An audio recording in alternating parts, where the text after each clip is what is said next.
গাছের গোড়া থেকে কিভাবে কাঁঠাল ধরে দেখেন। এই দেখেন এদিকে সব কাঁঠাল। তো এই সাইডেও কিন্তু কাঁঠাল আছে। দর্শক বন্ধু ও কৃষিপ্রেমী ভাই বোনেরা, আসসালামু আলাইকুম। কেমন আছেন সকলে? আশা করি সকলে অনেক ভালো আছেন। আজকে ডিসেম্বর মাসের 30 তারিখ। আমি এখন আছি আমাদের ভিয়েতনাম 12 মাসি কাঁঠাল বাগান। এটা 12 মাস ফল দিয়ে থাকে। আর এই সময়টাতে কিন্তু প্রচন্ড শীত। এই শীতের ভিতরে আমাদের গাছে কাঁঠাল আছে দেখেন কি পরিমাণে। দেখেন আল্লাহর রহমতে আমি যদি একটু কাছ থেকে দেখাই গাছটা ঘুরিয়ে ঘুরিয়ে, তাহলে দেখতে পারবেন যে কি পরিমাণে কাঁঠাল আমাদের গাছে। আঙুর ফলের মতো থোকায় থোকায় কাঁঠাল। এই দেখেন গাছের গোড়া থেকে কিভাবে কাঁঠাল ধরে দেখেন। এই দেখেন এদিকে সব কাঁঠাল।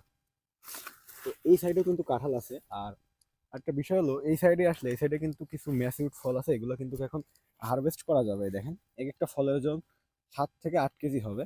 এই দেখেন সাইজ। এটা কিন্তু 12 মাস এভাবে ফল দিয়ে থাকে। আমাদের এখানে বেশ কিছু এই ভিয়েতনাম 12 মাসি কাঁঠালের গাছ রোপণ করা আছে। আপনারা যারা এটা বাণিজ্যিকের দিকে এগোতে চান, আপনারা এগোতে পারেন। এটা বাণিজ্যিকভাবে অনেক ভালো একটা চাষ হবে, কারণ এটা 12 মাস কিন্তু এভাবে ফল দিয়ে থাকে। আপনার সিজনে এরকম ফল থাকবে, অফ সিজনে এরকম ফল থাকবে। অতএব এখান থেকে আপনি 12 মাস ফল হারভেস্ট করতে পারবেন।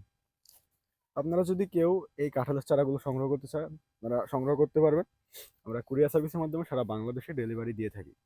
অর্ডার করতে চাইলে আমাদের স্ক্রিনে দেওয়া নাম্বারে ফোন করে যোগাযোগ করতে পারেন, যোগাযোগ করে অর্ডার করে দিতে পারেন।